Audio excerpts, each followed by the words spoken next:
Mark, it's a point away to Tranmere. What are your takes from today's result?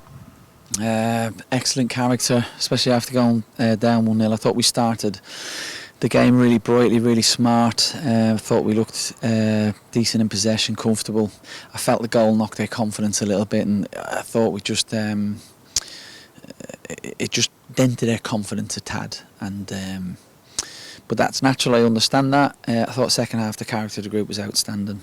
Big thing that really pleased me today, one point away from home, really important. Barring the game on Saturday, I think we've been really strong away from home in our performances. Big takeaways from tonight was the amount of chances we created in front of goal. Worked the keeper, got into really good areas of the pitch, and today I thought we had multiple opportunities where our strikers were on the end of things, and another day we could have won 3 or 4-1, I think. So that was really important, and today was a day where I really felt we linked with our striker as well. We've been with emphasis on our algorithm, and our cross emphasis is huge.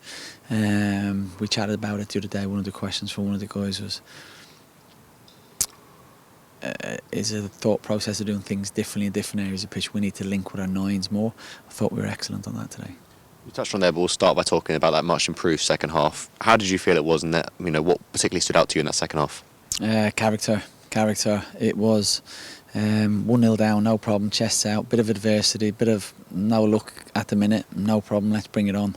And I thought everybody stood up to be counted in physical bravery, numbers in terms of running stats, but the bravery to get on the ball, because there's multiple types of bravery, and a big one is we talk a lot about show me your character, show me you're not afraid to make mistakes, because we really encourage the lads on technical aspect to be positive. If you're going to make a mistake, make sure it's positive. If you're hitting a cross-field ball, don't hope it gets out there. But if it goes 20 rows into the stand because you're being positive, you'll get a pat on the back for that. And we don't do that, by the way. So I thought a character to demand the ball from each other and play. I thought we played really well. I thought it was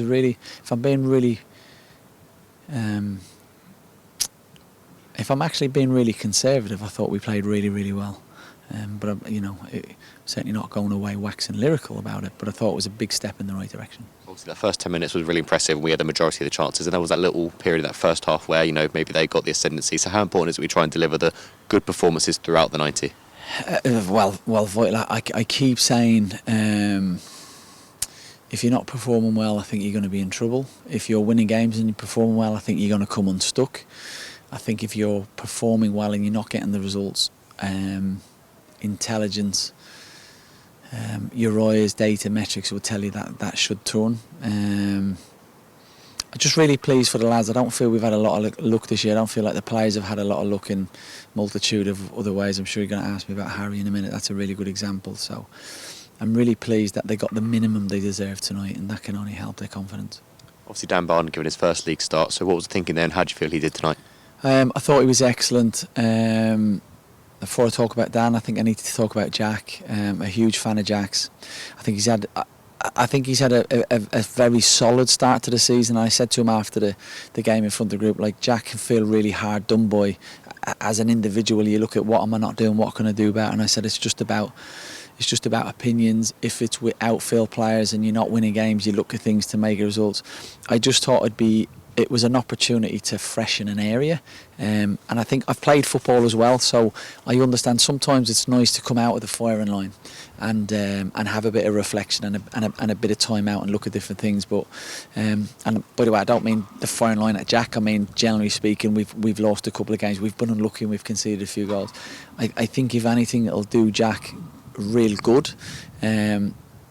But on Danny's performance and in training, both of them actually, they've really drove each other on. But what he's enabled himself to do is say to us as a staff in training, I'm ready, pick me. I have to say it was a really tough decision. No problems or arguments if Jack or somebody else would think it's a fair.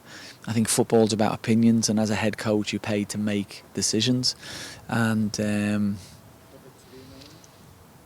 And I'm pleased Dan played really well tonight, because sometimes it's a bit easy to look at cheap narrative if you make a mistake or you concede a goal. It's too easy to go, oh, well, why did you do that? And likewise, I think it's important, although Dan played very, very well tonight, I think Jack's has performed admirably as well this season. Spend a lot over there, but of course I suppose with those levels of performances and Dan coming in, it brings the high levels of performance out of both goalkeepers.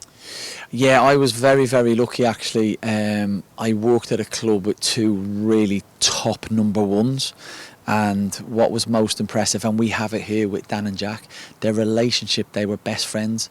By God, did they drive each other on, and through actually sheer bad luck, there was a couple of illnesses, a couple of injuries, and somebody was in the team playing week in, week out and playing outstandingly well.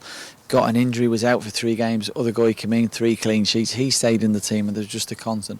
But it was the levels they were working at, and Dan and Jack remind me of those two keepers that Jesus, not naming names. They went on to have outstanding careers, and I see that relationship with Dan and Jack, and I see it in the performances in training and in games. I want to touch on obviously Harry Smith and Jeff King came off early in the first half. So what's the latest on those two? Definitely take responsibility for Jeff because, as we touched on Saturday, unfortunately he's missed a bit of time in his training programme.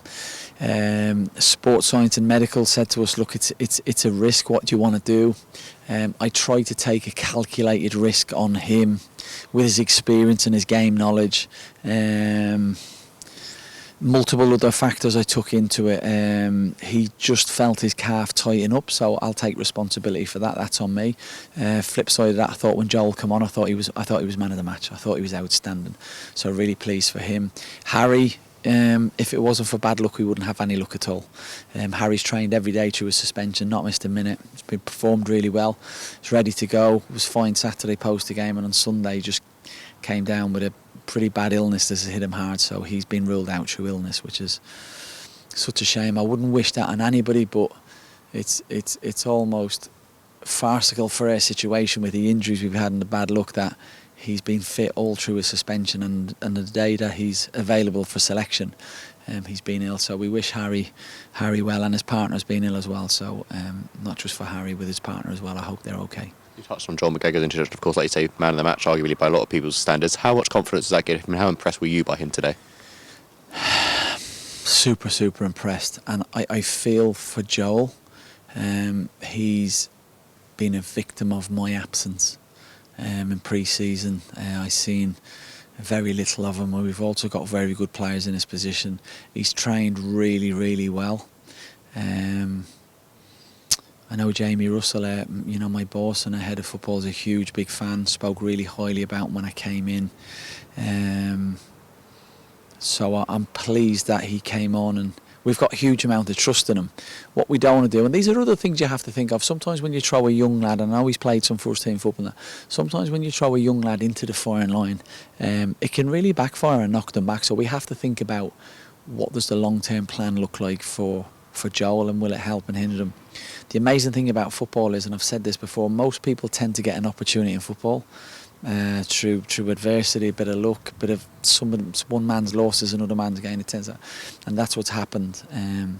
But a huge credit to him and the team and the players. Again, I look at Dan and various other people that have come in when they've not been playing, because their values and the characteristics and their qualities as people and professionals first and foremost are so good that when they do get the chance, they're able to perform like that. So that performance is a byproduct of what Joel's been doing all pre-season. I want to touch on the away support. Obviously, a long Tuesday night. A word on them today? Yeah, amazing. I mean, I live in South Manchester, and I know how much it hits me. I spend a lot of time travelling. I spend a lot of time in Swindon Town. I know how difficult it is, but to come away another hour past that to travel up here on a Tuesday night is just phenomenal. It's a big ask. It's a big parents coming up with kids who've got school, parents who've got work tomorrow have to travel back. It's a horrible, windy, dangerous conditions. To come and support your team in that when we've not had results is just phenomenal, and it means so much to players. And I think you've seen the connection between the players and the fans after the game, how they were. Just a huge thank you. To be successful, we need all the support we can get, and I have to say, as somebody who's new to and witness it firsthand, it's been really touching for us as a new staff team and the players, the support they give us. So a huge thank you to them, and please God they all get home safely. Obviously work to be done going into Saturday, but how much confidence does that second half performance give you going into the Harrogate game? A huge, really important. I keep going back to this, the character more than anything, because I think our performances on the whole have been very, very good. I didn't think we played particularly well against Port Vale on Saturday, which is one game out of 8. Obviously, Walsall report. I think actually we've performed very, very well. The flip side of that is I didn't feel there was much in the game at Port Vale, barring we caused ourselves more than anything, and that's down to me as a head coach first and foremost. What I was pleased tonight, because I'm new to the group and I'm new to the club and new to when you've had 40, 50 games, you know exactly what you're getting week in, week out, for better, for worse, wherever it looks like. Tonight was a real test away from home, especially off the back of the Port Vale game. Numbers were low, shots on targets were low. All the things and metrics we look at as a coach were really, really down, and certain reasons I understand, but we can have reasons for things, but we can't make excuses. So to turn around, perform like that, and get our metrics and our data and shots and final touches, crosses, corners, working the keeper, huge credit to the group for sure. But now I suppose obviously now we are back at home, it's just about delivering that sort of second half performance across the 90 minutes. Get a win hopefully on Saturday. Yeah, and our home form's what's really let us down this year. I know we've not won away from home, but we've picked up 4 really big draws. Points are really, really important at any level. Remaining unbeaten is really important at any level, but it's the home results that have caused us. I think we've had some really, really good performances. We have to make sure, like we did at Barrow, I thought we'd have a really good point at Barrow. You have to back it up with a win. So it's so important at home, in front of our home fans, in front of, naturally you don't get 7,000 people going away. For starters, you don't get the tickets for you, limited numbers, so it's so important when you play at home you evidence the good work you're doing, and fans want to see wins. Fans will turn up in the draws. You have to win. You have to win your home games, and that's something we have to change, and I have to change.